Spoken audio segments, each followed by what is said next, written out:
All right.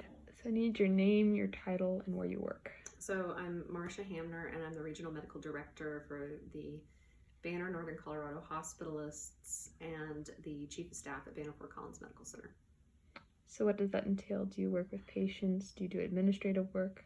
So I'm 50% administrative, and I oversee the frontline hospitalists who are internal medicine and family docs who take care of adult inpatients in the hospital at North Colorado Medical Center in Greeley, at McKee Medical Center in Loveland, and at Banner Fort Collins in Fort Collins, and over on Lady Moon. And then I also work clinically as a frontline doctor at all three of those facilities, and the chief of staff role is really a president of the medical staff at Banner Fort Collins. All right.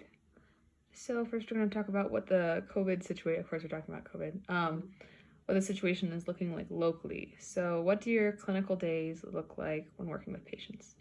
So it depends really which hospital I'm at. So most of the time I'm at North Colorado Medical Center in Greeley, and that's really been the epicenter for a lot of the COVID patients in Colorado. And we have approximately 50 to 60 COVID patients that are not in the ICU at any one time at North Colorado Medical Center, and approximately 20 to 25 ICU patients. I take care of the non-ICU patients. We have 6 to 7 docs on during the day, and 5 of them are only seeing COVID patients during the day, and I'm most of the time one of those. So I go to see anywhere from 10 to 15 patients per day on the floors, and that involves donning and doffing what we call personal protective equipment, or PPE, which you hear a lot about in the news as being short. And that involves an N95 mask, which I wear all the time when I'm on that floor. Putting on a gown, putting on an eye shield, and putting on gloves. We're not allowed to wear makeup because it interferes with our N95. We have to have our hair pulled back, and we have to, again, be continually wearing that mask. So we go and we see the patient, we evaluate them, we speak with them. Sometimes we're using that, doing that visit on a telemedicine platform. So it's essentially an iPad on a stand, where we move it into the room, and then we actually leave the room, take off our protective equipment, and then go into a separate area that's private. And we talk to the patient with the iPad to decrease exposure risk. A lot of our patients don't speak English, and so we're needing to use translators as well to help interpret for us. And then after we see the patient, we go back to our computers and we document our visit, and we write treatment plans for those patients. We also do noon rounds every day with our pulmonologists, who are lung doctors and who also work in the ICU, and our infectious disease specialists. And we review all of our cases or any concerning cases, and we talk about new protocols and new research so everybody stays up to date. All right. So I understand that the ICU is full. Can you talk about how you guys have expanded into different units of the hospital? So our ICU did fill. At North Colorado Medical Center, we have 2 ICUs. We have a bed A through P unit, and then we also have a burn unit that is used for overflow. So what we ended up having to do is turning the entire ICU into a COVID ICU, and we had to segregate out the non-COVID patients that were ICU status into the burn unit, because we want to keep those very, very sick patients away from COVID patients. Then we also expanded our ICU into another unit that has approximately 12 beds. And those units also have what we call negative pressure rooms, so we can safely intubate patients or put a breathing tube down their throat if they need to go on a ventilator. And do you often have COVID patients going on ventilators? We do. So some of the patients do have to go onto ventilators, but a lot of them don't. We're able to actually mitigate that pretty well, and we've gotten a lot better about that. So in our regular unit, which we call our mixed acuity unit, we have a lot of tricks up our sleeves that we've learned over the past month that can prevent patients from being intubated, and we employ those very aggressively to avoid them having to go on a breathing machine. Nice. Okay. What daily struggles do you face in working with patients? So the putting on and taking off of the PPE is really challenging, and wearing a mask all day is actually very challenging, especially more for our nursing staff than the physician staff, because we actually get a little bit of a break. Some of the nurses even have skin breakdown along their eyes and along their faces, and over the tops of their ears. I started having bleeding at the top of my ears from the mask. And we're always concerned that about preservation of that PPE because we don't want to run out. These patients are very sick. There's a lot about this disease process we don't understand, but there's a lot that we're learning. And so you constantly have to stay on top of the literature. You constantly have to be reading and talking to the experts at our facilities to make sure that we're providing the most up-to-date care for all of these patients. And then it changes, so the volume changes. So we're always having to change, how many docs we have on our COVID unit, how many docs we have on our non-COVID unit. We're involved also in the decision-making process about how much more of the hospital do we open up. For instance, we're starting elective surgeries on April 27th, and which of those do we start and which can we start safely? How do we redeploy physicians and nurses and other members of the hospital staff to effectively take care of these patients, because it's and every day is different. So change is hard for a lot of people, and when change happens on a daily basis and on a big level, that can be very stressful to people. And so it's important that our doctors and nurses and other people on the front lines really are taking care of themselves, eating well, sleeping well, getting good exercise, and really practicing good resilience habits. Who do you work with? Like, which departments? What type of doctors do you normally work with? So everybody in our department is either family medicine or internal medicine. We work very closely with our pulmonary critical, and then we work very closely with our infectious disease specialists. The other group of people we work a lot with are our surgeons. Surgeons don't necessarily have a role because we don't do surgery on COVID patients unless they have something else that comes up. But what has happened is those surgeons have been redeployed into other areas of the hospital, such as now they're working as ICU doctors.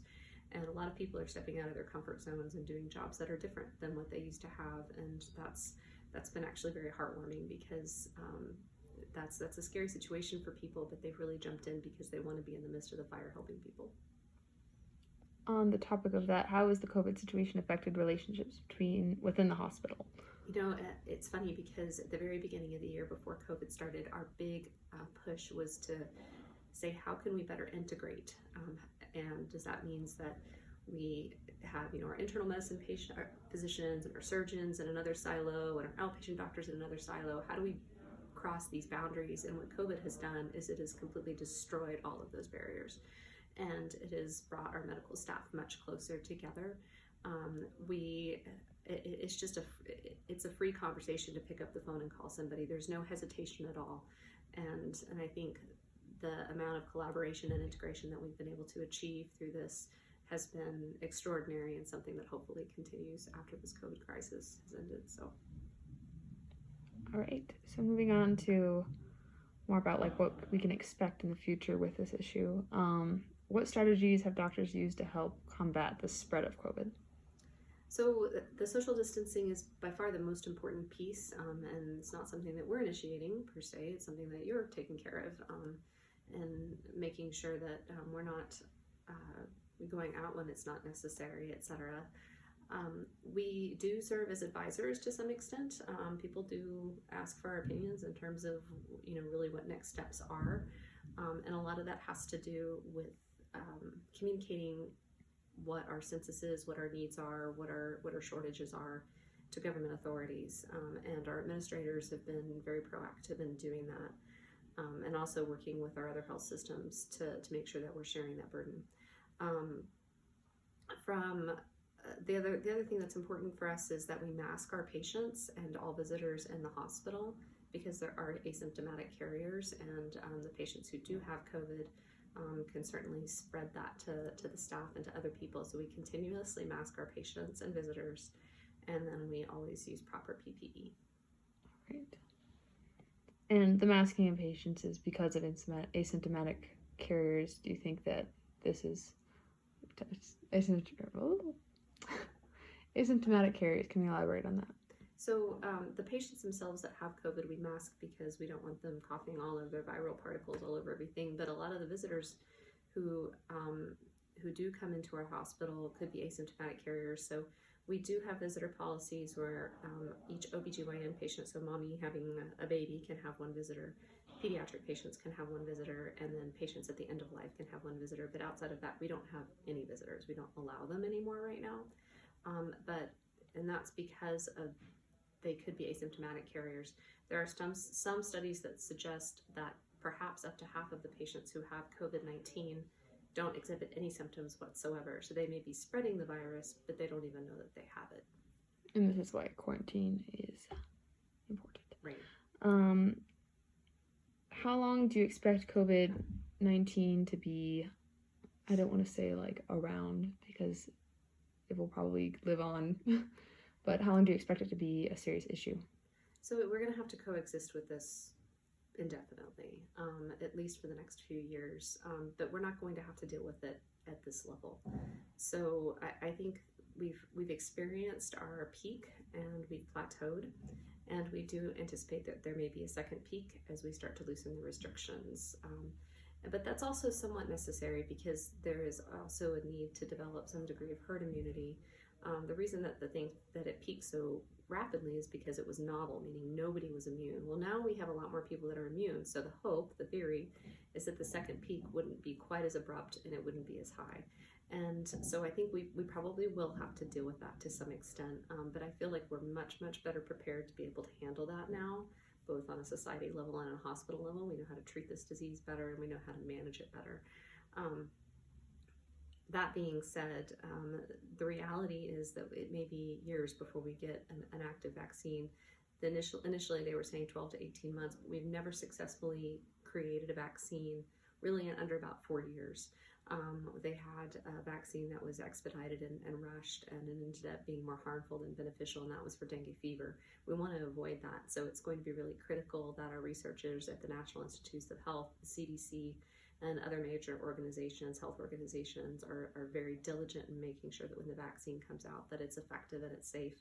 And I've got full confidence that they'll do that, but we may need to coexist with this for a year or two before that actually happens. So what can we do? What precautions can we take once quarantine is released to prevent the spread of COVID?